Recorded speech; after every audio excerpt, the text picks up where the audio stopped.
opera siya sa ulo. Kakasitis ka tumama. May opera siya sa ulo, bakit siya inopera? Hydrocephalus yun. Hydrocephalus. 17 years old. Pero 10 Kailan? years ago. 10 years ago. Okay lang. O, Kaya kala ko kailangan man, din natin niya, lagi sumasakit ang ulo niya, tapos yung likod niya. Frozen baka may shock. naiwang pang ano. Baka may naiwang pang, yung hydrocephalus kasi, yan yung bumubukol eh. Diba lumalaki yung ano natin. Pero sa kanya kasi, nung 17 years old siya, bumaba na yung ano, nung wala pa siyang baby siya, Hmm. sa baba umano yung kanya, Nagmanas po yung nagmanas siya. Kaya nung inoperahan yan, pagkada ihi niya, 1.2 kilos. Pero nandito pa rin yung hindi siya. Meron siya dito, ano eh, parang gumang stroke na nakakonect sa iyo. Hindi pala pwede sa mga treatment na yan. Anong mga, kung meron po siyang goma kasi, dito kasi pag may mga ganyan, tinatraction ko talaga para matanggal yung compression dito. Pero kung meron siyang implant na ano, parang ano, in goma na yun, hindi kasi pwedeng ano yun. Titignan natin kung kakayanin ng massage mama, pero ako hindi ko kaya yung, baka hindi ko ma-perfect. Unahan ko na kayo. Dito lang po. Kasi bitin yung treatment. Kasi may sinusundan po akong method. Kaya kung sinasabi nyo, ano man ang ano, parang paulit-ulit eh. Meron po ako sinusundan method, pero yung method na yun, very effective. Napakaraming pupunta rito, talagang kita nyo naman, yung tatlong, very, kita nyo, lumabas sila na maayos. Kumbaga, yun ang, mabibitin yung treatment ko, titignan ko kung ano, kung paano ko dadayain. Dito yung sa'yo na. Dito na ano yung pinaka-host mo. Ito. Pero ang ano ko lang po yung Dito? Hindi ko frozen, parang frozen. Sige, yan, titignan natin kung paano natin dadayain. Pero mabibitin talaga sa treatment. Tsaka yung Mas pagay maganda. niya, yan ang laging Sige, upo kayo. Kasi nagtatay po. Nagtatypo. So, Hindi, upo ka lang. Type. Sa computer. Sa computer mas. O yan, siguro, ano lang yan. Tendonitis lang sa over. Tapos nababasa. Ayan. Oo po, nababasa. Dito sa kanan yung ano mo, tubo, para Opo. post na ano. Oo. Tapos Pero yung sa ganito iba. niya, mapapansin mo, umbok. Oh, ang tawag dyan, fruit. Ano yun? Nakabukol yung Ganun na ano niya. fruit.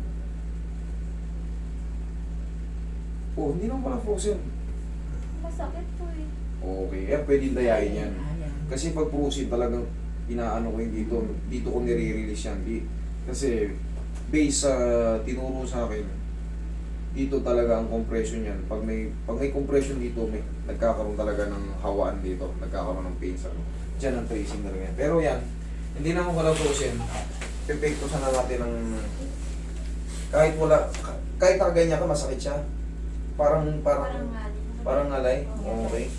Ayan, wala pa tayong ginagawa. Kumbaga sa sarili niya, ramdam niya na kahit wala nakapatong or wala siyang ginagawa, may pain na kagad.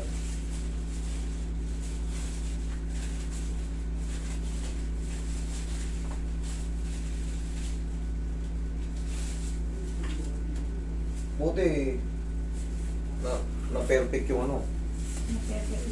Dalawang beses. Dalawang beses yan eh. O kasi kung may matitira, tanggalin talaga. April 2014, yan ang unang operation niya. After 2 months na ulit. Sobrang laki ba ang hydrocephalus niya? Ano eh? Ang dapat sa kanyang utak, di ba ganyan Nabulag lang? isang mata ko. Bulag yung mata niya. Bulag? Nadaganan kasi ng tubig yung ugat. Hindi na na. Okay. Di pa. Hindi na naka-recover. Kasi natagalan ata bago tataka ngayon doktor, di naman ako na-accidente ba't ako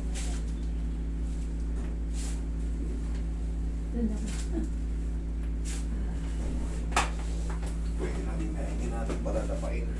Relax na.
Ano yun?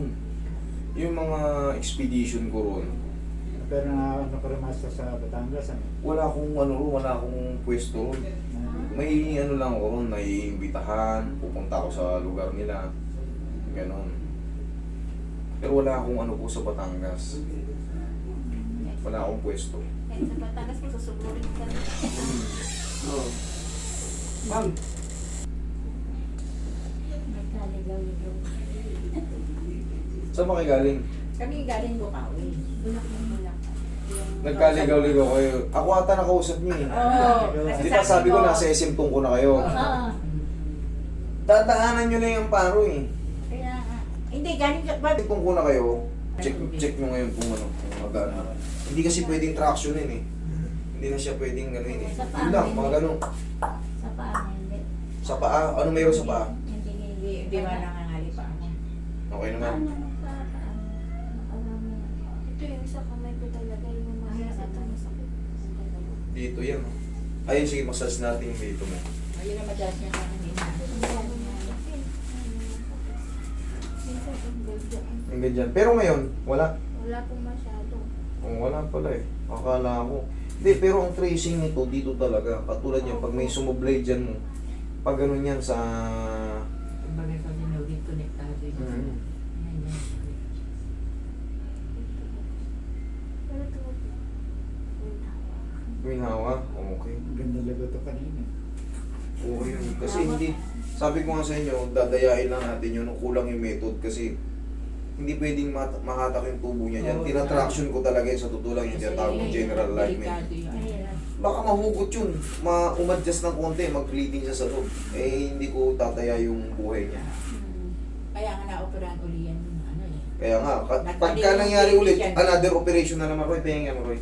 Yung deficient niya, nag-malfunction. Yun Buti ang- ka mo, nilinis lang kasi siya may residue nun. Mga dugo-dugo. Kung hindi daw, ililipat na lang sa kabilang ulo. Dugo-dugo na naman dito.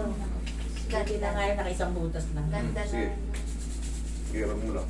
Sa kada, di ba, pag napapagod ka sa typing, yan, rarab ka sa ganito. Ganun anak, hindi niya nakikita. Ayan. Gagano mo yan, yan, yan. Yan. yan. May nasa sa, ano, sa picture. Oo, okay. Hindi, tapos rub na ulit. Rub. Ganun mo lang. Yan. Sige, yan lang. Kaya yung pagpapantayin mo na. Yan, rub lang. Yan lang, tama yan. Yung gaganyan-ganyan mo. Okay, rub ulit, rub ulit. O, yan lang. Tapos, close open. O, kita mo. Tapos na. O, yan lang. Sabi ko sa'yo eh. Panayad na yan. Okay na yung ano mo. Hindi na ngalay. Okay, thank you. Doon ka